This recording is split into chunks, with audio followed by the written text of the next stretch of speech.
Oh boy, am I excited to talk about this book. This is a spy thriller that is with the times. So, instead of, living in the past or whatever, this is about a guy who's thrust in a situation. He doesn't want to be a spy. He's a newspaper reporter. He lives in Beijing. He's a British guy. And, circumstances run amok, and he gets involved in some stuff he doesn't want to be involved in. Now, this is one of my favorite books that I've read in the past few years. Thought it was amazing, fast paced, fun. You better pick up the book. So I got my copy from the library. I'm going to go return it later today. But you better go pick up the book because there's never going to be a movie.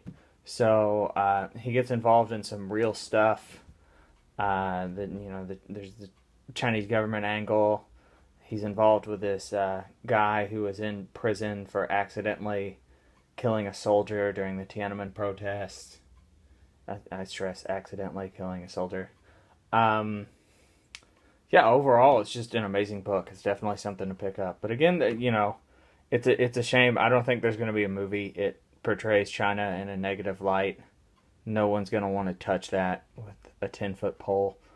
Um, but it's really great to find a recent spy thriller that deals with China that's a good read. So a lot of spy thrillers in the past, when they eventually become dated and then they become like snapshots of their time.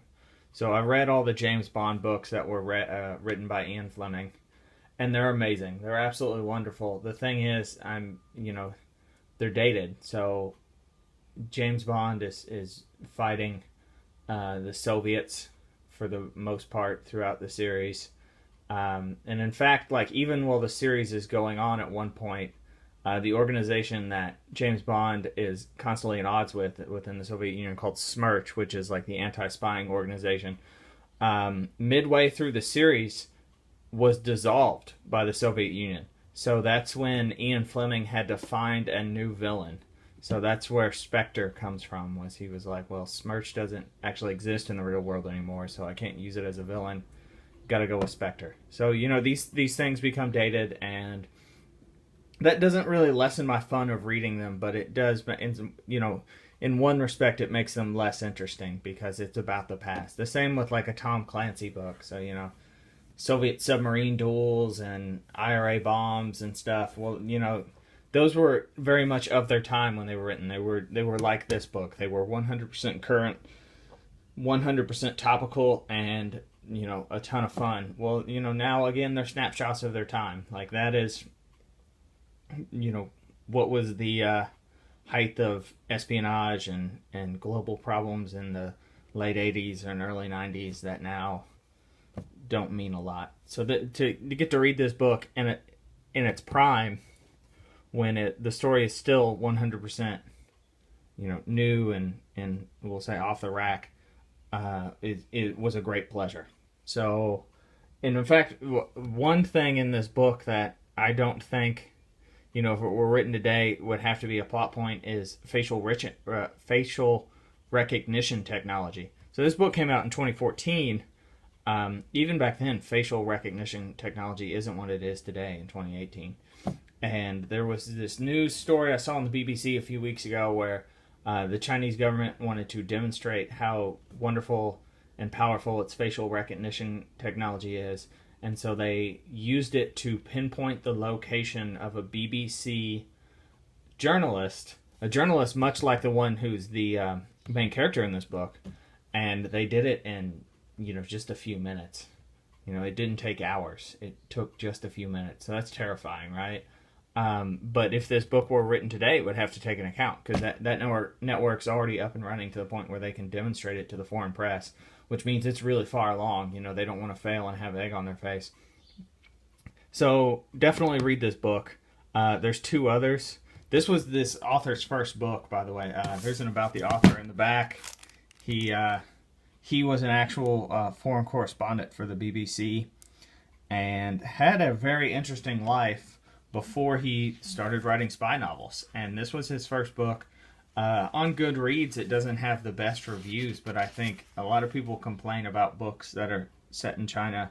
In fact, when I first started reading books that were really set in China, I kind of fell into this boat in that, it's hard to describe also between social relations between Chinese characters or Chinese, just kind of Chinese people can seem really odd to outsiders, can seem really odd to foreigners.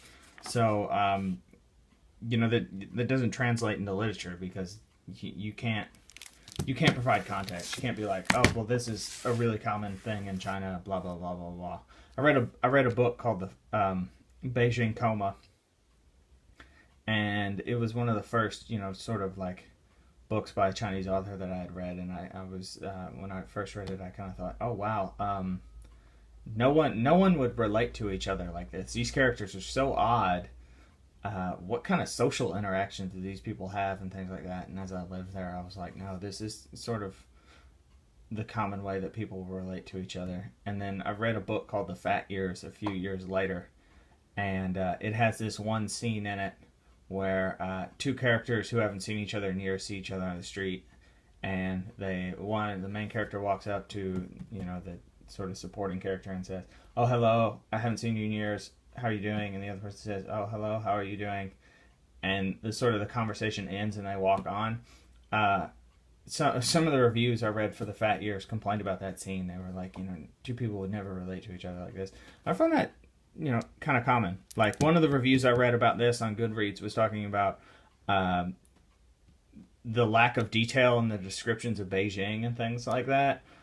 The author describes it as like gray and gritty and whatever, which I think is kind of spot on. Although, I'll give it to the person who complained it's vague. But the thing is, like, to describe Beijing is really difficult because it's a mishmash of, extremely old buildings, skyscrapers that set alongside each other in some cases, and it's just constantly changing. So if the author would have bothered to describe Beijing in 2014 when this book was written, like now, it wouldn't have a lot of meaning, or in 10 to 15 years it would have absolutely no meaning. So I can't fault him for that. Can't fault him for that at all. Definite pickup. Especially if you like spy thrillers, if you're interested in espionage.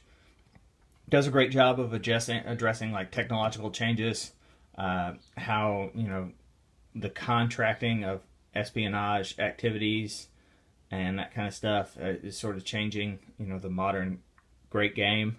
So definite pickup. Again, read it too now. Definitely read it now before it gets a few years older.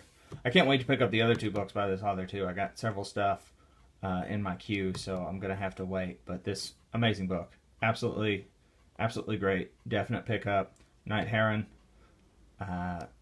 If you enjoyed this, like, comment, and subscribe. I don't seem to get nearly as good as a response on my book videos as I do my comic book videos. I mean, that's understandable.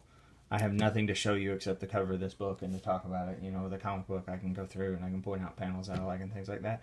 But let me know if there's some books that you think I should read. I got some stuff in my book queue right now. I'm about to start a book on the Vietnam War, nonfiction book, and I've never read the third Lord of the Rings book, so hopefully I'll get around to that. But yeah.